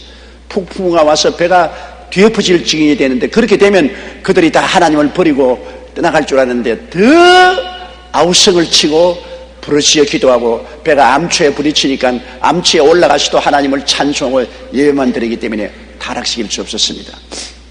세 번째, 귀신이 나와서 허허 웃으면서, 사령관님, 저는 10년 동안 모든 일이 잘 되도록 편안하게 예수 교인들을 도와주었더니 너나 할 것 없이 세상에 취해가지고서 술 취하고 방탕하고 음란하고 타락합니다. 그래서 예수쟁이를 타락시키는 것은 평안하게 만들어주는 것이 타락시키는 것입니다. 그렇게 말한 것을 보았다고 마르틴 루터르가 자기 일기에 적었습니다. 그렇습니다. 우리 삶의 축복만 계속되면 결국 하나님을 떠나게 되는 것입니다. 둘째로, 우리의 삶 속에 고난은 싫은 것이지만은 고난이 다가오면 고난은 변화를 가져오는 것입니다. 고난 당하고 난 다음에 기도하고 부르짖지 않을 수 있습니까? 고난 당하면 변화가 다가오는 것입니다. 고난은 회개를 가져오는 것입니다. 탕자의 비유를 보십시오. 둘째 아들이 아버지의 모든 재산을 다 가지고 먼 나라에 가서 돈이 있을 동안에는 허랑방탕하고 살았습니다. 많은 친구들, 많은 여자들을 거느리고 호의호식하고 호탕하게 살았습니다. 그러나 그 나라에 큰 기근이 와서 먹을 것이 다 없어짐에 그가 직장을 구했는데 시골에 돼지치는 일꾼으로서 고용당해 갔는데 먹을 것이 없고 돼지가 먹는 지엽 열매를 나눠 먹다가 돼지에게 물려서 상처투성이고 나중에 배가 고파 살 수가 없습니다. 큰 고통이 다가왔습니다. 그러자 이 둘째 아들은 말했습니다. 내가 우리 아버지에게 그 많은 종들이 있어도 다 잘 먹고 잘 입고 잘 사는데 나만 하나님을 배반하고 이곳에 와서 굶어 죽는구나. 내가 회개하고 하나님 아버지와 우리 아버지께 죄를 지었사오니 다시는 아들이라 일컬음을 받을 자격이 없습니다. 종 중에 하나로 보소서 하고 돌아가겠다고 말한 것입니다. 이 둘째 아들이 호의호식하고 금전이 있을 때는 허랑방탕했지만은 굶주리고 헐벗고 고통스러울 때 그는 회개하게 된 것입니다. 어느 누구도 한 가지입니다. 고통이 다가오면 회개하게 되는 것입니다. 호세아 5장 15절로 6장 1절에 보면 내가 내 곳으로 돌아가서 저희가 그 죄를 뉘우치고 내 얼굴을 구하기까지 기다리라. 저희가 고난을 받을 때 나를 간절히 구하여 이르기를 오라 우리가 야훼께로 돌아가자. 야훼께서 우리를 찢었으나 도로 낫게 하실 것이요라고 할 것이라고 말했었습니다. 하나님께서 이 성경에 보면 하나님 곳으로 돌아가서 죄를 뉘우치고 내 얼굴을 구하기까지 내가 가만히 숨어서 기다리겠다고 말한 것입니다. 너희가 고통당하고 괴로워지면은 별 도리 없이 내 얼굴을 찾고 회개하고 나올 테니까 그때까지 내가 기다리겠다. 그러므로 고난은 우리에게 회개를 가져오는 것입니다. 존 번연은 말하기를 시험과 고난은 우리로 하여금 하나님을 찾게 한다고 말했습니다. 마르틴 루터는 말하기를 시련이 없고 모든 것이 순조로울 때가 가장 위험한 시련이다. 왜냐하면 그때 인간은 하나님을 망각하고자 하는 유혹을 받게 되기 때문이다. 하나님이 시련을 주시지 않을 때는 10가지 시련을 받을 때보다 더 두려워하라고 말했어요. 시련을 당할 때는 긴장하고 회개하고 부르짖어 기도하지만은 시련이 없으면 그만 긴장을 놓고 편안해진단 말입니다. 옛말에도 전쟁에 이기고 난 다음에 구두권을 풀지 말라고 말했습니다. 전쟁에 이기고 난 다음 구두권을 풀었다가 습격을 당해서 패망한다는 것입니다. 그리고 고난이 다가오면 반성을 하게 돼요. 세상과 탐욕을 벗게 되는 것입니다. 고난 당하기 전에는 자기가 사는 방식이 제일인 줄 알고 세상에 푹 젖어 살지만은 고난을 당하게 되면 괴롭게 때문에 자기 스스로가 어디에서 떨어진 것을 생각하고 반성해서 잘못을 뉘우치게 되는 것입니다. 시편 119편 107절에 나의 고난이 막심하오니 야훼여 주의 말씀대로 나를 소성케 하소서. 로마서 6장 6절에 우리 옛사람이 예수와 함께 십자가에 못 박인 것은 죄의 몸이 멸하여 다시는 우리가 죄의 종노릇 하지 아니하렵니다. 고난당할 때 죄의 종로로 한 것을 회개하고 벗어버리게 되고 반성하게 되는 것입니다. 베드로전서 4장 2절에 그 후로는 다시 사람의 정욕을 쫓지 않고 오직 하나님의 뜻을 쫓아 육체의 남은 때를 살게 함이라고 말한 것입니다. 그리고 고난당하면은 깨어지죠.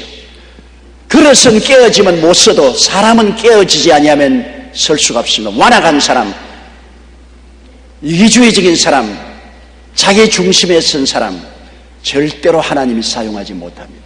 사람은 깨어져야 되는 것입니다. 그런데 어떻게 깨어집니까? 여러분, 깨기 위해서 가만히 내버려주시면 깨어지지 않잖아요. 호도도 여러분 깨려면 망치로 때려야 깨어지지 않습니까? 외부에서 압력이 가해서야 깨어지기 때문에 고난이라는 압력이 우리 생애 속에 다가와야 우리의 오만과 교만을 버리고 내 중심의 고집이 깨뜨려지는 것입니다. 요나 보십시오. 하나님께서 분명히 니느웨로 가라고 했는데도 불구하고 하나님의 뜻을 거역하고 다시스로 가는 배를 타고 배 밑창에 들어가서 잠이 들었습니다. 큰 풍랑이 다가왔습니다. 사공들이 기절초풍을 했습니다. 누구 때문에 풍랑이 다가왔냐 알아보니 하나님의 낯을 피하여 도망치는 요나 때문에 왔습니다. 그래서 요나를 물에 던졌습니다. 요나는 풍랑을 당해도 회개하지 아니하고 자기를 물에 던지라고 그랬습니다. 물에 던지니까 하나님이 물고기를 준비해서 요나를 산채로 마셔버렸습니다. 물고기 뱃속에 들어가서 첫날 동안 캄캄한 뱃속에 있으면서도 회개 안 했어요. 이튿날에 캄캄한 물고기 뱃속에서 요동을 쳐도 회개 안 했어요. 사흘째 될 때 요나는 가만히 생각해보니 이제는 죽었구나. 하나님께서 물고기 뱃속에 들어와도 소화를 안 시키니 이제는 내가 깨어져야 되겠다. 그래서 사흘 만에 요나는 깨어져서 물고기 배를 두들기면서 회개하고 하나님께 부르시니까 하나님이 들으시고 용서하시고 다시 물고기 배에서 토해 나오게 한 것입니다. 요나가 깨어져서 니느웨로 가는 것은 고난을 통해서 고난의 풍파와 물고기 뱃속에 들어갔다 나옴으로 깨어진 것입니다. 우리도 수없이 물고기 뱃속에 들어갑니다. 고난의 물고기 뱃속에 들어가서 심한 괴로움을 겪고 난 다음에는 자기 고집이 깨어지고 자기 길을 버리고 하나님 앞에 두 손 들고 나오게 되는 것입니다. 시편 119편 67절에 고난당하기 전에는 내가 그릇 행하였더니 이제는 주의 말씀을 지키나이다. 히브리서 5장 8절로 9절에 그가 아들이시라도 받으신 고난으로 순종함을 배워서 온전하게 되었다. 시편 119편 71절에 고난당한 것이 내게 유익이라 일어나야 내가 주의 윤례를 배우게 되었나이다. 고난을 당하게 되니까 회개하고 깨어져서 하나님 법대로 살게 되는 것입니다. 고난은 또한 우리로 하여금 하나님을 찾게 해요. 고난당하는데 아무도 나를 도와주지 못하지 않습니까? 부모, 형제, 친지도 다 떠나가고 구할 곳은 하나님밖에 없습니다. 하나님을 찾지 않으면 자살한 도리밖에 없죠. 오늘날 하나님을 모르는 사람들이 꿈과 희망을 잃어버리고 자살하잖아요. 그러므로 고난당할 때 하나님을 찾게 되어 시편 50편 15절에 환난 날에 나를 부르라 내가 너를 건지리니 내가 나를 영화롭게 하리라. 시편 64편 1절에 하나님이여 나의 근심하는 소리를 들으시고 원수의 두려움에서 나의 생명을 보존하소서. 시편 119편 153절에 나의 고난을 보시고 나를 건지소서. 내가 주의 법을 잊지 아니함이니이다. 고난당하면 별도리 없이 하나님을 찾지 않아요. 물에 빠진 사람은 지푸라기도 죽습니다. 왜? 지푸라기라도 도움이 될 줄 알기 때문입니다. 하물며 여러분 하나님을 아는 사람은 그가 멀리 타락에 떠났을지라도 고난당하면 자기를 도울 자가 하나님밖에 없다는 것을 알기 때문에 회개하고 하나님을 찾게 되는 것입니다. 그리고 고난당하면 신앙의 열심을 되찾습니다. 옛날에는 그렇게 신앙이 뜨겁고 열심히 있어서 하나님께 부르짖고 말씀 듣고 기도하고 신방하고 구제하고 열심히 했는데 그만 생활이 편안해지니까 게을러지고 열심을 잃어버렸습니다. 그러나 고난 다가오면 다시 회개하고 깨닫고 열심히 돌아오게 되는 것입니다. 요한계시록 3장 16절에 내가 이같이 미지근하여 더웁지도 아니하고 차지도 아니하니 내 입에서 너를 토하여 내치리라고 했습니다. 고린도후서 7장 11절에 하나님의 뜻대로 한 이 근심이 너희로 얼마나 열심히 있게 했느냐. 우리가 마음에 고난당하여 근심하게 되면 그때 회개하고 자복하고 뜨거운 열심을 내어서 주를 찾게 되고 열심으로 주를 찾으면 또 주님이 찾아오시는 것입니다. 지금까지 학계에서 원인을 발견하지 못하고 있는 것 중에 하나가 조개삿갓의 엄청난 집착입니다. 여러분 해녀들에게 물어보면요, 해녀들이 다이빙을 해서 바위에 붙은 전복을 캘 때 한번 찝쩍여 놓으면 칼을 넣어도 전복이 바위에서 안 떨어지는 것입니다. 전복이 느끼지만 할 때 가서 싹 잘라버려야지. 일단 건드려서 전복이 한번 탁 움츠리면 칼로서도 전복을 떼내지 못한다는 것입니다. 바위 자체를 깰 수는 있어도 거기에 붙은 조개삿갓을 뗄 수 없다고 말합니다. 학자들은 조개삿갓이 이렇게 바위에 강하게 붙어있는 원인이 오랫동안 파도와 싸운 결과라고 말합니다. 그들이 견디내는 파도의 힘은 시속 482km의 바람과 같습니다. 이런 엄청난 힘에 저항하여 오랜 세월을 견딘 결과 조개삿갓의 집착력은 점점 더 강해져서 바위에서 뗄 수 없는 정도가 된 것입니다. 그냥 편안한 물에 파도가 치지 않은 곳에 있으면 이 조개삿갓은 힘차게 붙는 집착력을 잃어버리기 때문에 쉽게 떨어져 나올 것입니다. 그러나 자꾸 파도가 치고 자꾸 바위에 떨어져 내려고 하니까 엄청난 힘으로 바위에 붙음으로 조개삿갓이 그렇게 큰 힘으로 바위를 붙잡게 되는 것입니다. 마찬가지로 고난은 우리로 하여금 더욱 열심을 내서 하나님께 나가게 하는 것입니다. 고난을 극복하기 위해 안간히 힘을 쓰는 동안 우리의 신앙은 더 열심 있게 되고 강한 믿음으로 변화되는 것입니다.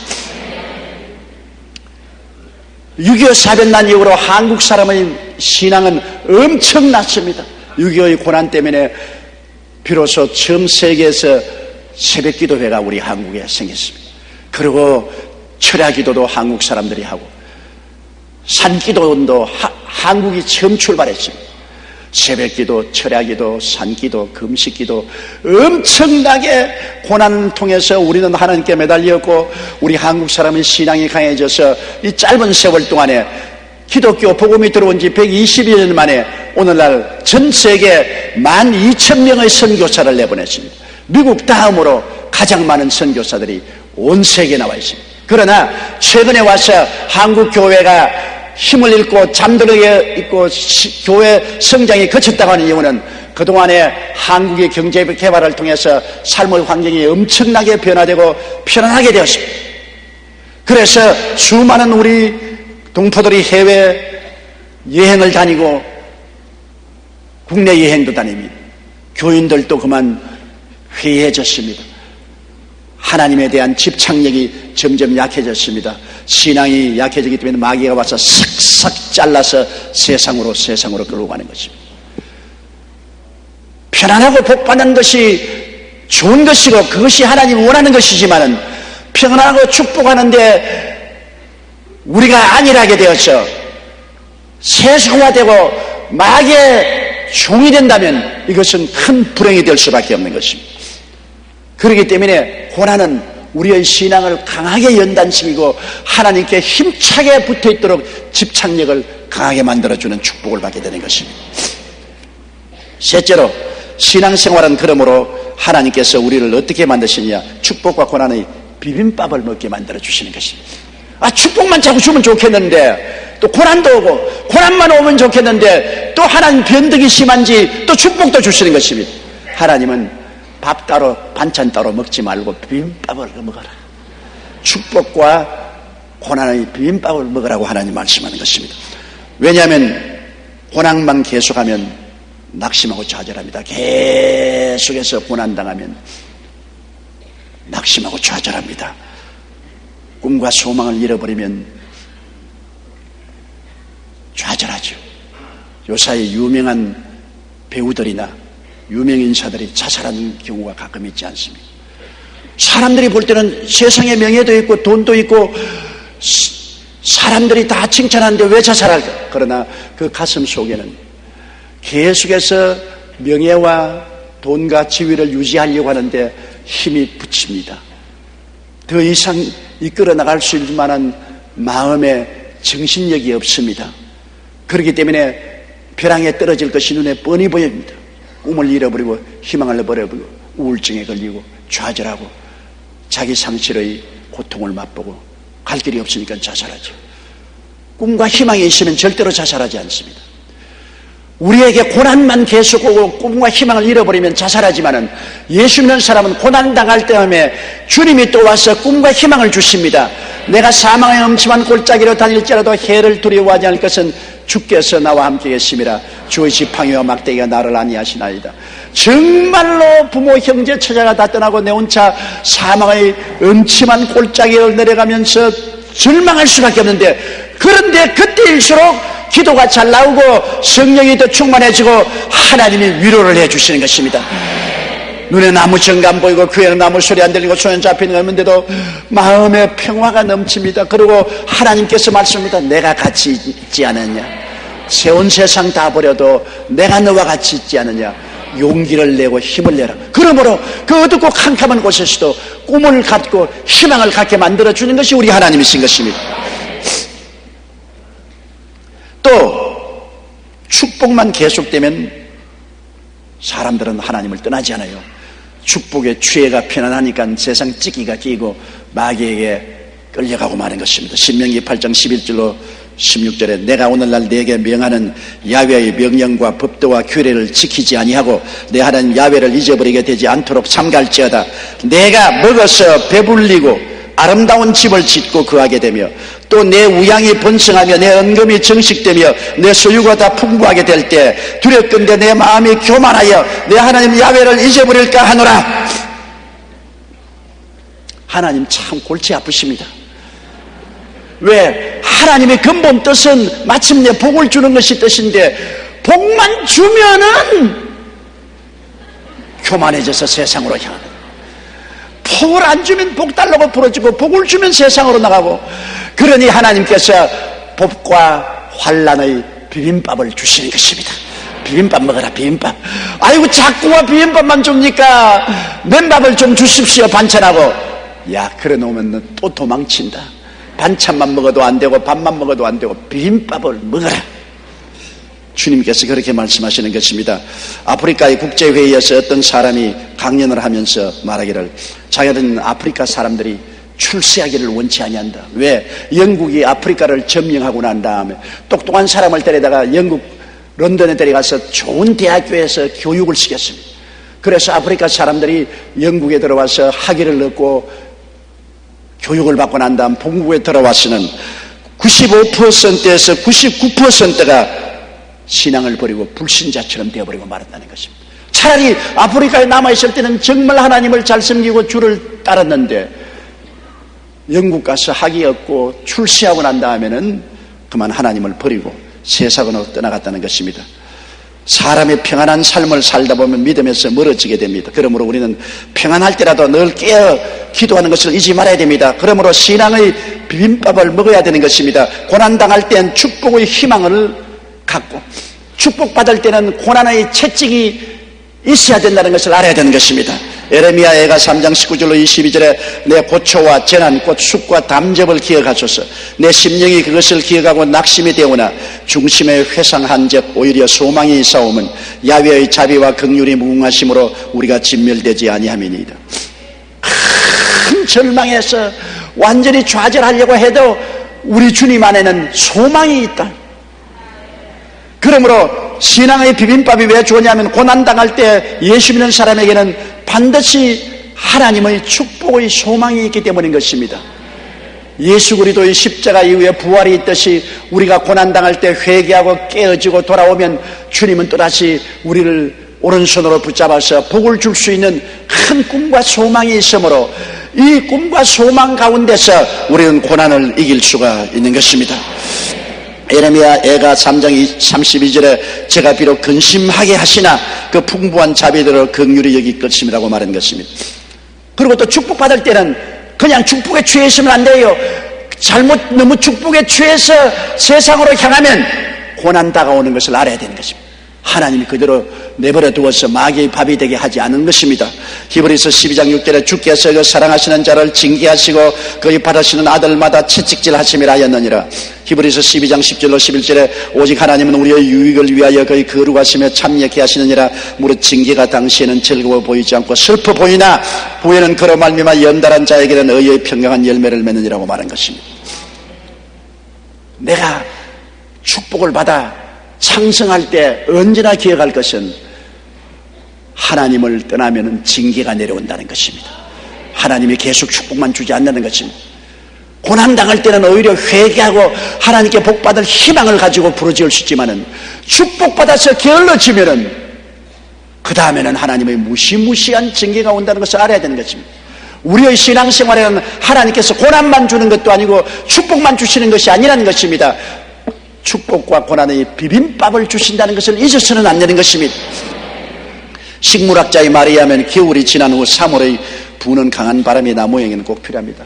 여러분, 춘 3월에 꽃샘 바람 심하게 불잖아요. 가지가 부러지고 나무 뿌리가 뽑힐 정도로 바람이 붑니다. 그 바람은 왜 부냐? 오랜 겨울 동안에 움츠린 나무들이 다시 뿌리가 잠에서 깨어나고 물기를 끌어올리기 위해서 흔들어줘야 돼요. 바람이 불어서 나무를 흔들어줘야 나무가 잠에 취해 있다가 정신을 차리고 그 다음엔 다시 뿌리가 물기를 빨아들이고 sak이 나고 꽃이 피고 열매를 맺을 수 있다는 것입니다. 바람이 불어야 돼요. 우리의 인생이 너무나 잘 살게 되면 안 돼요. 세상잠에 취하기 때문에 바람이 불어야 돼요. 고난과 시험과 환난의 바람이 불어서 흔들어야 또다시 잠에서 깨어나서 기도하게 되고 성령의 물기가 오르고 하늘나라 위한 열매를 맺을 수가 있게 되는 것입니다. 왜 바람이 부느냐? 바람 안 불면 좋겠는데, 항상 따뜻한 봄날만 있으면 좋겠는데, 그러면 꽃 피고 열매 맺지 못하기 때문에 그런 것입니다. 마소는 말하기를 시련 없는 생활, 그것이 최대의 시련이라고 말했습니다. 시련이 없는 삶이 최대의 시련이다. 항상 적은 시련이 있으면 언제나 우리를 잠에서 깨워 일으키니 얼마나 좋습니까? 저는 얼마 전 한 집사님으로부터 이런 이야기를 듣고 큰 감동을 받은 적이 있습니다. 그 집사님은 노란 꽃을 피우는 등미장구를 보고서 나도 우리 정원에 이 등굴 장미에서 아름다운 다발이 켜진 노란 장미가 피면 좋겠다고, 그래서 이 등굴 장미를 마당에다 심어놓고 물을 주고 거름을 잔뜩 주었습니다.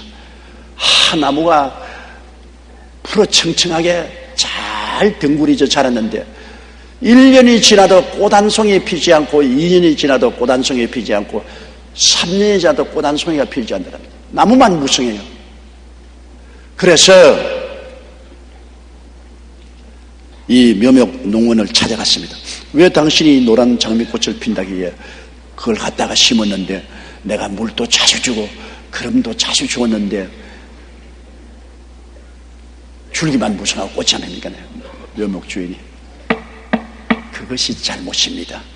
이 등굴 장미란 것은 원래 척박한 땅에 모래 흙에 자갈을 함께 흙에 섞어서 심어놓고 사정없이 줄기를 잘라주면 아름다운 꽃이 피지만은 좋은 흙에 거름을 주고 물을 잘 주면은 그만 거기에 취해가지고서 열매 맺지 않습니다. 사정없이 박대를 하십시오. 그래서 우리 집사님이 와서 그냥 전부 거름을 다 적해버리고 모래 자갈을 갖다가 그 뿌리인데 전부 섞고 그 다음에는 척박하게 만들고 가지도 사정없이 잘랐는데 그의 노란 꽃이 아름답게 피었더랍니다. 그래서 그 집사님이 깨달았다. 사람이 너무 평안하면 신앙의 열매를 맺지 않는구나. 너무나 행복하고 편안해지면 기도의 열매, 전도의 열매, 헌신의 열매, 사랑의 열매를 맺지 않지만은 고난 속에서 시련을 겪게 되면 기도하게 되고 전도하게 되고 사랑 베풀게 되고 더 하나님을 찾게 되는구나 하는 것을 깨달았다는 말을 제게 하는 것을 들었습니다. 인간도 마찬가지죠. 평안하고 복된 생활만 계속되면 인간은 절대 하나님을 향해 열매를 맺을 수가 없습니다. 그렇기 때문에 하나님께서 우리 인생 가운데 고난과 복을 적절히 비빔밥으로 주시는 것입니다. 축복받을 때는 절대로 방심하지 마십시오. 언제고 축복에 취하면 고난의 세찬 바람 불어온다는 것을 늘 알아야 되고, 고난당할 때는 낙심하지 마십시오.